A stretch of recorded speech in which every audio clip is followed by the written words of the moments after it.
Republic Kannada digital ಲೈವ್ಗೆ ಸ್ವಾಗತ. ನಾನು ಬಸವರಾಜ್ ಸರಂತಿಮಠ್. ರಾಜ್ಯ ರಾಜಕೀಯದಲ್ಲಿ ನವೆಂಬರ್ ಕ್ರಾಂತಿ ಆಗುತ್ತೆ ಅನ್ನುವಂಥದ್ದು ಬಹಳ ಚರ್ಚೆ ಆಗ್ತಾ ಇತ್ತು. ನವೆಂಬರ್ನಲ್ಲಿ ಸಾಕಷ್ಟು ಬದಲಾವಣೆಗಳಾಗ್ತವೆ, ರಾಜ್ಯ ರಾಜಕೀಯದಲ್ಲಿ ಒಂದಷ್ಟು ಸ್ಥಿತಾಂತರಗಳಾಗ್ತವೆ ಅನ್ನುವಂಥದ್ದು ಕೂಡ ಚರ್ಚೆ ಆಗ್ತಾ ಇತ್ತು. ಅದರಲ್ಲೂ ಬಹಳ ಪ್ರಮುಖವಾಗಿ ಡಿ ಕೆ ಶಿವಕುಮಾರ್ ಅವರಿಗೆ ಅಧಿಕಾರದ ಪಟ್ಟ ಸಿಗುತ್ತೆ ಅನ್ನುವಂಥ ಮಾತುಗಳನ್ನ ಅವರ ಬೆಂಬಲಿಗರು ಕೂಡ ಸಾಕಷ್ಟು ಹೇಳ್ತಾ ಇದ್ರು. ಕಾರ್ಯಕರ್ತರು ಕೂಡ ಒಂದಷ್ಟು ಉತ್ಸುಕರಾಗಿದ್ದರು. ಯಾರೆಲ್ಲ ಡಿ ಕೆ ಶಿವಕುಮಾರ್ ಅವರ ಬೆಂಬಲಿಗರಿದ್ದಾರೆ ಅವರು ನಾಯಕತ್ವ ಸಿಗುತ್ತೆ, ಡಿ ಕೆ ಶಿವಕುಮಾರ್ ಅವರು ಸಿ ಎಂ ಆಗಿ ಬಡ್ತಿ ಪಡಿತಾರೆ ಅನ್ನುವಂಥ ಒಂದಷ್ಟು ಮಾತುಗಳನ್ನು ಹೇಳ್ತಾ ಇದ್ರು. ಈ ಬಗ್ಗೆ ಹೈಕಮಾಂಡ್ ಒಂದು ಸಿಹಿ ಸುದ್ದಿ ಕೊಡುತ್ತೆ ಅನ್ನುವಂಥ ಮಾತುಗಳನ್ನು ಪದೇ ಪದೇ KPCC ಕಚೇರಿಗೆ ಹೋದಂಥ ಸಂದರ್ಭದಲ್ಲಿ ಮಾಧ್ಯಮಗಳು ಸೇರಿದಂತೆ ಅವರು ಕೂಡ ಮಾತನಾಡ್ಕೊಳ್ತಾ ಇದ್ರು. ಆದರೆ ನವೆಂಬರ್ನಲ್ಲಿ ಯಾವುದೇ ಬದಲಾವಣೆಗಳಿಲ್ಲ ಅನ್ನುವಂಥದ್ದು ಈಗ ಸ್ಪಷ್ಟವಾಗಿ ಗೊತ್ತಾಗ್ತಾ ಇರ್ತಕ್ಕಂಥದ್ದು. ಮೊದಲನೇದಾಗಿ ಕ್ಯಾಬಿನೆಟ್ ರೀಶಫಲ್ ಆಗುತ್ತೆ ಅನ್ನುವಂಥ ಚರ್ಚೆಗಳಿತ್ತು, ಅದು ಕೂಡ ಮುಂದಕ್ಕೆ ಹೋಗಿದೆ. ಅದು ಸಂಕ್ರಾಂತಿಗೆ ಹೋಗಿರ್ತಕ್ಕಂಥದ್ದು. ಇವ್ರ ಜೊತೆಗೆ ಡಿ ಕೆ ಶಿವಕುಮಾರ್ ಅವರು ರಾಹುಲ್ ಗಾಂಧಿ ಅವರ ಜೊತೆ ಮಾತನಾಡಿ ಒಂದು ಅಧಿಕಾರವನ್ನು ಇಸ್ಕೊಳ್ತಾರೆ, ಒಂದು ನಾಯಕತ್ವವನ್ನು ಇಸಿದುಕೊಳ್ತಾರೆ, ಸಿ ಎಂ ಆಗಿ ಬಡ್ತಿ ಪಡಿತಾರೆ ಅನ್ನುವಂಥ ಚರ್ಚೆಗಳಿತ್ತು. ಅವು ಎಲ್ಲವೂ ಕೂಡ ಈಗ ಸದ್ಯದ ಮಟ್ಟಿಗೆ ಖುಷಿ ಆಗ್ತಾ ಇದ್ದಾವೆ. ಯಾಕಂದರೆ ರಾಹುಲ್ ಗಾಂಧಿ ಅವರು ಡಿ ಕೆ ಶಿವಕುಮಾರ್ ಅವ್ರಿಗೆ ಮಾತನಾಡೋಕ್ಕೆ ಸಿಕ್ಕಿಲ್ಲ. ಡಿ ಕೆ ಶಿವಕುಮಾರ್ ಅವ್ರಿಗೆ ಒಂದಷ್ಟು ಏನು ಅಭಯವನ್ನು ಕೊಟ್ಟಿದ್ದರು, 2.5 ವರ್ಷಕ್ಕೆ ಕೂತು ಮಾತನಾಡಿ ಚರ್ಚೆ ಮಾಡೋಣ ಅನ್ನುವಂಥದ್ದನ್ನ ನಾಳೆಗೆ ನವೆಂಬರ್ 20ಕ್ಕೆ 2.5 ವರ್ಷ ತುಂಬ್ತಾ ಇದೆ ರಾಜ್ಯ ಸರ್ಕಾರಕ್ಕೆ. 2.5 ವರ್ಷ ತುಂಬಿದ್ರು ಕೂಡ ಯಾವುದೇ ಕಾರಣಕ್ಕೂ ಕೂಡ ಈ ನಾಯಕರು ಕೂತು ಮಾತನಾಡಿ ನಾಯಕತ್ವದ ವಿಚಾರವಾಗಿ ನಿರ್ಧಾರ ಮಾಡೋಕ್ಕೆ ಆಗಿಲ್ಲ. ಇದರ ನಡುವೆ ಡಿ ಕೆ ಶಿವಕುಮಾರ್ ಅವರು KPCC ಅಧ್ಯಕ್ಷರಾಗಿಯೂ ಕೂಡ ಇದ್ದಾರೆ. ಕಳೆದ 5.5 ವರ್ಷದಿಂದ ಅವರು KPCC ಅಧ್ಯಕ್ಷರಾಗಿ ಕಾರ್ಯವನ್ನೇ ನಿರ್ವಹಿಸ್ತಾ ಇದ್ದಾರೆ. ಯಾವಾಗ ಕರೋನಾ ಬಂದಿತ್ತು, ಆ ಕರೋನಾ ಸಂದರ್ಭದಲ್ಲಿ ಅವರು ಅಧ್ಯಕ್ಷರಾಗಿ ಅಧಿಕಾರವನ್ನು ಸ್ವೀಕರಿಸಿದ್ರು. ಆ ಅಧಿಕಾರವನ್ನು ಸ್ವೀಕರಿಸಿ ಒಂದು ವಿರೋಧ ಪಕ್ಷದಲ್ಲಿದ್ದಾಗ 3 ವರ್ಷ ಪಕ್ಷ ಸಂಘಟನೆ ಮಾಡಿರ್ತಕ್ಕಂಥದ್ದು ಮತ್ತು ಅಧಿಕಾರ ಸಿಕ್ಕು ಹತ್ತತ್ರ 2.5 ವರ್ಷ ಆಯಿತು. ಆದರೂ ಕೂಡ ಅವರೇ KPCC ಅಧ್ಯಕ್ಷರಾಗಿ ಇದ್ದಾರೆ. ಅವರು ಒಂದು ತ್ಯಾಗದ ಮಾತುಗಳನ್ನು ಈಗ ಆಡ್ತಾ ಇದ್ದಾರೆ.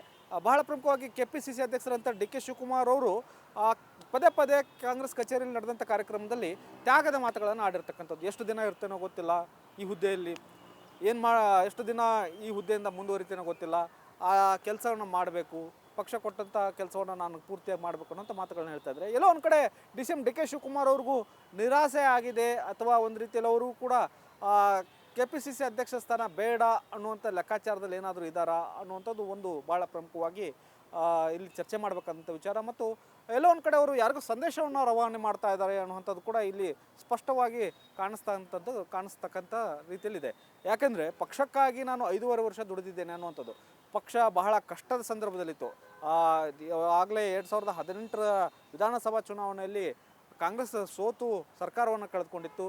ಆನಂತರ ಸಮ್ಮಿಶ್ರ ಸರ್ಕಾರ ಬಂದರೂ ಕೂಡ ಆಗ ಅಧ್ಯಕ್ಷರಾಗಿದ್ದಂತಹ ಒಂದು ದಿನೇಶ್ ಗುಂಡೂರಾವ್ ಅವರು ಏನಿದ್ರು, ದಿನೇಶ್ ಗುಂಡೂರಾವ್ ಅವರು ಅಧ್ಯಕ್ಷರಾಗಿ ಆನಂತರ ಸಮ್ಮಿಶ್ರ ಸರ್ಕಾರ ಬಿತ್ತು, BJP ಸರ್ಕಾರ ಬಂತು. ಆಗ ದಿನೇಶ್ ಗುಂಡೂರಾವ್ ಅವರೇ ಅಧ್ಯಕ್ಷರಾಗಿದ್ದರು. ಆಗ ನಡೆದಂಥ ಬೈ ಎಲೆಕ್ಷನ್ಗಳಿದ್ದವಲ್ಲ, ಬೈ ಎಲೆಕ್ಷನ್ಗಳನ್ನು ಸರಣಿ ಸೋಲುವ ಮೂಲಕ ಒಂದು ರೀತಿಯಲ್ಲಿ ಕಾಂಗ್ರೆಸ್ ಪಕ್ಷದಲ್ಲಿ ಎಲ್ಲವೂ ಕುಸಿತ ಆಗಿದೆ, ಕಾಂಗ್ರೆಸ್ ಮುಕ್ತ ಭಾರತ ಮಾಡ್ತೇವೆ ಅನ್ನೋಂಥ BJPಯ ಮಾತುಗಳೇನಿತ್ತು ಅದಕ್ಕೆ ಒಂದು ರೀತಿಯಲ್ಲಿ ಫೀಕಲ್ಲಿದ್ದಂಥ ಸಮಯ ಆಗೋ ಆ ಸಂದರ್ಭದಲ್ಲಿ ಒಂದಷ್ಟು ನಿರಾಶೆವಾಗಿ ಕಾರ್ಯಕರ್ತರು ಇದ್ದಂಥ ಸಂದರ್ಭದಲ್ಲಿ ಕಾಂಗ್ರೆಸ್ ನಾಯಕರಾದಂಥ ಸೋನಿಯಾ ಗಾಂಧಿ ಮತ್ತು ರಾಹುಲ್ ಗಾಂಧಿ ಅವರು KPCC ಅಧ್ಯಕ್ಷರನ್ನಾಗಿ ಈಗಿರ್ತಕ್ಕಂಥ ಡಿ ಕೆ ಶಿವಕುಮಾರ್ ಅವ್ರಿಗೆ ಒಂದು ಅಧಿಕಾರವನ್ನು ಕೊಡ್ತಾರೆ. ಅವ್ರಿಗೆ ಅಧಿಕಾರವನ್ನು ಸ್ವೀಕಾರ ಮಾಡಬೇಕಾದಂಥ ಸಂದರ್ಭ ಕರೋನಾ ಸಂದರ್ಭ, ಕಷ್ಟದ ಸಂದರ್ಭ, ಜನರೆಲ್ಲರೂ ಕೂಡ ಪರದಾಡ್ತಕ್ಕಿರ್ತಕ್ಕಂಥ ಸಂದರ್ಭ. ಆ ಸಂದರ್ಭದಲ್ಲಿ ಅಧಿಕಾರವನ್ನು ವಹಿಸಿಕೊಂಡು ಪಕ್ಷವನ್ನು ನಿರಂತರವಾಗಿ ಕಾರ್ಯಕರ್ತರನ್ನು ಉತ್ಸಾಹದಲ್ಲಿಡ್ತಾರೆ.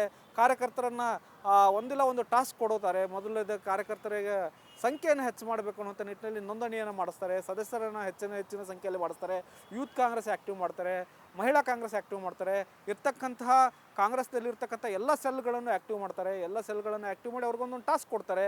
ಮುಂದಿನ 2023 ಚುನಾವಣೆಗೆ ಟಾಸ್ಕ್ ಫಿಕ್ಸ್ ಮಾಡ್ತಾರೆ. ನೀವು ಇಂತಿಂಥ ನಿಮ್ಮ ಸೆಲ್ಗಳೇನಿದೆಯಲ್ಲ, ವಕೀಲರ ಸಂಘ ಇರ್ಬೋದು, ವಕೀಲರ ಸೆಲ್ ಇರ್ಬೋದು, ಅಪಾರ್ಟ್ಮೆಂಟ್ ಸೆಲ್ ಇರ್ಬೋದು, ಇಂಥ ಸೆಲ್ಲುಗಳಲ್ಲಿ ಕೂಡ ಕಾರ್ಮಿಕರ ಸೆಲ್ ಇರ್ಬೋದು, ಆ ಎಲ್ಲ ಅಧ್ಯಕ್ಷರಿಗೂ ಕರೆದು ಸರಣಿ ಮೀಟಿಂಗ್ ಮಾಡಿ ಒಂದಷ್ಟು ಟಾಸ್ಕ್ ಕೊಡ್ತಾರೆ.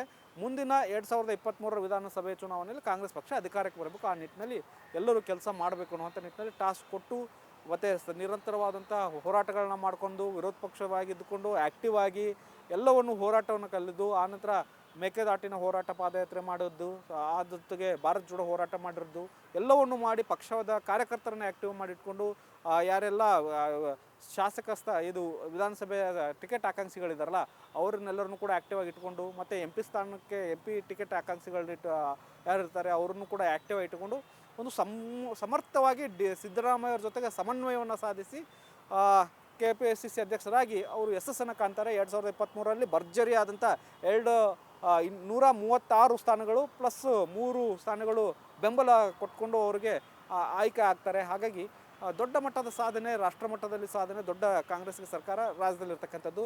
ಇಷ್ಟೆಲ್ಲ ಎಫರ್ಟ್ ಹಾಕಿ ಗಳಿಸಿದಂತಹ DK ಶಿವಕುಮಾರ್ ಅವರಿಗೆ ಒಂದು ಸಹಜವಾದಂಥ ನೋವು ಕಾಡ್ತಾ ಇರ್ತಕ್ಕಂಥದ್ದು. ಅವರು CM ಆಗಬೇಕಾಗಿತ್ತು, CM ಆಗಿಲ್ಲ. ಸಿದ್ದರಾಮಯ್ಯ ಅವರನ್ನು ಮತ್ತೆ CM ಮಾಡಿರ್ತಕ್ಕಂಥದ್ದು. ಮುಂದಿನ ದಿನಗಳಲ್ಲಿ ಅಧಿಕಾರವನ್ನು ಕೊಡ್ತೇವೆ ಅನ್ನುವಂಥ ಮಾತುಗಳನ್ನು ಹೇಳಿರ್ತಕ್ಕಂಥ ನಿಟ್ಟಿನಲ್ಲಿ ಅವರು ಕೂಡ KPCC ಅಧ್ಯಕ್ಷರಾಗಿ ಮತ್ತು ಒಂದು DCM ಆಗಿ ಮುಂದುವರಿತಾ ಇದ್ದಾರೆ. ಆ DCM ಆಗಿದ್ದವರು CM ಆಗಬೇಕನ್ನೋಂಥ ಮಹತ್ವಾಕಾಂಕ್ಷೆ ಇದೆ. ಇದ್ರ ನಡುವೆ KPCC ಅಧ್ಯಕ್ಷ ಸ್ಥಾನದ ಬೇರೆಯವ್ರಿಗೆ ಕೊಡಬೇಕನ್ನುವಂಥ ಮಾತುಗಳನ್ನು ಆಗಿಂದಾಗಲೇ ಬರ್ತಾ ಇರ್ತವೆ. ಸತೀಶ್ ಜಾರಕಿಹೊಳಿ ಅವರು ಇರ್ಬೋದು, ರಾಜಣ್ಣ ಅವರಂತೂ ಸಾಕಷ್ಟು ಬಾರಿ ಹೇಳ್ತಾರೆ. ಸಾಕಷ್ಟು CM ಬಣದ ಸಚಿವರೇನಿದ್ದಾರೆ KPCC ಅಧ್ಯಕ್ಷ ಸ್ಥಾನವನ್ನು ಬದಲಿಸಿ ಮಾತು ಕೊಟ್ಟಿದ್ದು ಕೇವಲ 1 ವರ್ಷಕ್ಕೆ DK ಶಿವಕುಮಾರ್ ಅವ್ರನ್ನ ಮುಂದುವರಿಸ್ತೇವೆ, ಲೋಕಸಭಾ ಚುನಾವಣೆವರೆಗೂ ಮಾತ್ರ ಮುಂದುವರಿಸ್ತೇವೆ ಅನ್ನೋಂಥ ಮಾತನ್ನು ಕೊಟ್ಟು ನೀವೇ ಅಡ್ವರ್ಟೈಸ್ಮೆಂಟ್ ಕೊಟ್ಟಿದ್ರಿ. ಆದರೆ 2.5 ವರ್ಷ ಕಳೀತಾ ಬಂತು, ಇನ್ನೂವರೆಗೂ ಬದಲಿಸ್ತಾ ಇಲ್ಲ ಅನ್ನೋಂಥ ಒಂದು ಒತ್ತಡವನ್ನು ಸತತವಾಗಿ ಹೇರ್ತಾ ಬರ್ತಾ ಇದ್ದಾರೆ. ಆದರೆ DK ಶಿವಕುಮಾರ್ ಅವರನ್ನು KPCC ಅಧ್ಯಕ್ಷ ಸ್ಥಾನದಿಂದ ಇಳಿಸೋಕೆ ಸಾಧ್ಯವಾಗಿಲ್ಲ. ಮತ್ತು ಹೈಕಮಾಂಡ್ ಕೂಡ KPCC ಸ್ಥಾನದಿಂದ DK ಶಿವಕುಮಾರ್ ಅವ್ರನ್ನ ಇಳಿಸ್ಬೇಕನ್ನುವಂಥ ಮನಸ್ಸು ಇದ್ದರೂ ಕೂಡ ಇಳಿಸೋಕೆ ಸಾಧ್ಯ ಆಗ್ತಾಯಿಲ್ಲ. ಒಂದು ಅಧಿಕಾರವನ್ನು ಹಂಚಿಕೆ ಮಾಡಬೇಕಾದಂಥ ಸಂದರ್ಭದಲ್ಲಿ ನಾಯಕತ್ವ ಕೊಡಬೇಕಾದಂಥ ಸಂದರ್ಭ ಬಂದಾಗ KPCC ಅಧ್ಯಕ್ಷ ಸ್ಥಾನವನ್ನು ಬಿಡ್ತಾರೆ.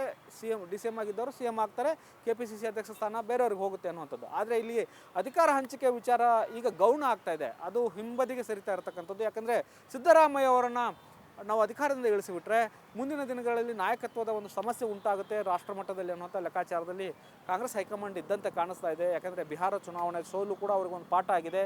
ಈಗ ಎಲ್ಲೆಲ್ಲಿ ಅಧಿಕಾರದಲ್ಲಿ ಉಳ್ಕೊಂಡಿದೆ ಕಾಂಗ್ರೆಸ್ ಪಕ್ಷ, ಅದು ಅಲ್ಲಿಯ ಪ್ರಾದೇಶಿಕ ನಾಯಕರಿಂದಲೇ ಉಳ್ಕೊಂಡಿರ್ತಕ್ಕಂಥದ್ದು. ಆದ್ದರಿಂದ ಸಿದ್ದರಾಮಯ್ಯ ಅವರು ಮತ್ತು DK ಶಿವಕುಮಾರ್ ನಡುವೆ ಎಷ್ಟೇ ವೈಮನಸ್ಸಿರ್ಬೋದು, ಅದನ್ನು ಸರಿ ಮಾಡಿಕೊಂಡು ಮುಂದಕ್ಕೆ ಹೋಗೋದ್ರ ಒಳ್ಳೆಯ ಉತ್ತಮ.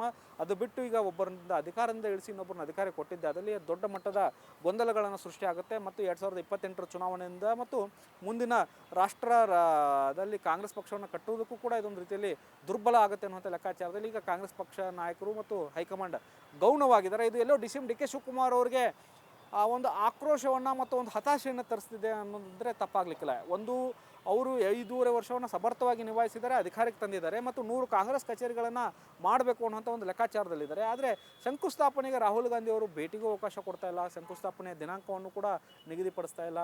ಇದೆಲ್ಲೋ ಒಂದು ರೀತಿಯಲ್ಲಿ ಅವರಿಗೆ ಬೇಸರವನ್ನು ತರಿಸ್ತಾ ಇದೆ ಅನ್ನುವಂಥ ಲೆಕ್ಕಾಚಾರಗಳಿದ್ದಾವೆ. ಒಂದು ಅವರು ಭೇಟಿ ಕೊಟ್ಟಿದ್ದರೆ ಒಂದು ಅಧಿಕಾರ ಸಹಜವಾಗಿ ಅಧಿಕಾರ ಹಂಚಿಕೆ ವಿಷಯವನ್ನು ಪವರ್ ಶೇರಿಂಗ್ ವಿಚಾರವನ್ನು ಕೇಳ್ತಾರೆ. ಅದ್ರ ಜೊತೆಗೆ 100 ಕಾಂಗ್ರೆಸ್ ಭವನಗಳ ಉದ್ಘಾಟನೆ ದಿನಾಂಕವನ್ನು ಕೂಡ ನಿಗದಿ ಮಾಡಿ ಯಾವತ್ತು ಯಾವ ರೀತಿಯಲ್ಲಿ ಮಾಡ್ತಾ ಇದ್ದೇವೆ ಅನ್ನೋಂಥ ಒಂದಷ್ಟು ಮಾಹಿತಿಯನ್ನು ಕೂಡ DK ಶಿವಕುಮಾರ್ ಅವರು ರಾಹುಲ್ ಗಾಂಧಿ ಅವರಿಗೆ ಹೇಳಿ ಅದನ್ನು ಒಪ್ಪಿಸಬೇಕು, ಒಂದು ಸಂದೇಶವನ್ನು ರವಾನೆ ಮಾಡಬೇಕು ಅನ್ನೋಂಥ ಲೆಕ್ಕಾಚಾರದಲ್ಲಿದ್ದರು. ಆದರೆ ಎಲ್ಲವೂ ಕೂಡ ಅವರಿಗೆ ಉಲ್ಟಾ ಆಗಿರ್ತಕ್ಕಂಥದ್ದು.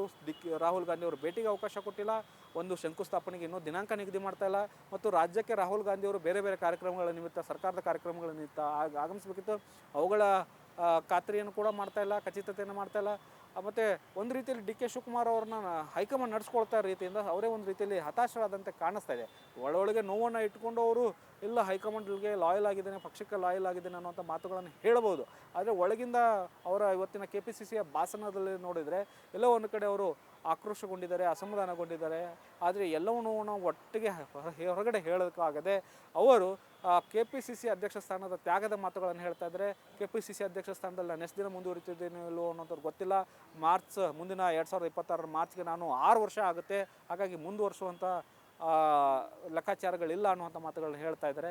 ಆದ್ದರಿಂದ ಎಲ್ಲೋ ಒಂದು ಕಡೆ DK ಶಿವಕುಮಾರ್ ಅವರು ತ್ಯಾಗದ ಮಾತುಗಳನ್ನು ಆಡುವ ಮೂಲಕ ತಮ್ಮ ಕಾರ್ಯಕರ್ತರನ್ನು ಹಿಡಿದಿಟ್ಟುಕೊಳ್ಳುವಂಥದ್ದು ಮತ್ತು ನಾಯಕನಿಗೆ ಒಂದು ಉತ್ತಮವಾದಂಥ ಹುದ್ದೆಯನ್ನು ಕೊಡಬೇಕು ಅಂದರೆ CM ಸ್ಥಾನವನ್ನು ಕೊಡಬೇಕು ಅನ್ನುವಂಥ ಲೆಕ್ಕಾಚಾರದಲ್ಲಿ ಒಂದು ಹಕ್ಕೊತ್ತಾಯವನ್ನು ಮಾಡ್ತಾ ಇರ್ತಕ್ಕಂಥದ್ದು. 5.5 ವರ್ಷ ನಾನು ಪಕ್ಷವನ್ನು ಸಮರ್ಥವಾಗಿ ಕಟ್ಟಿದ್ದೇನೆ, ಸಮರ್ಥವಾಗಿ ಉಳಿಸ್ಕೊಂಡಿದ್ದೇನೆ, ಹಾಗಾಗಿ ನನ್ನನ್ನು ನೀವು ಹೇಳಿದಂಥ ಟಾಸ್ಕ್ಗಳೆಲ್ಲವೂ ಪೂರ್ತಿ ಮಾಡಿದ್ದೇನೆ, ಆದ್ದರಿಂದ ನನಗೆ ನೀವು ನಾಯಕತ್ವವನ್ನು ಕೊಡಲೇಬೇಕು, ಪವರ್ ಶೇರಿಂಗ್ ಆಗಲೇಬೇಕು ಅನ್ನುವಂಥ ಒಂದು ಸಂದೇಶವನ್ನು ಈ ಮೂಲಕ ಮಾಡ್ತಾ ಇದ್ದಾರೆ. ತ್ಯಾಗದ ಮಾತುಗಳು ಕೂಡ ಈಗ ಕಾಂಗ್ರೆಸ್ ಕಾರ್ಯಕರ್ತರಲ್ಲಿ ಚರ್ಚೆಗೂ ಕೂಡ ಗ್ರಾಸ ಆಗಿರ್ತಕ್ಕಂಥದ್ದು. ಇದಾಗಿತ್ತು ಇವತ್ತಿನ ವಿಶೇಷ.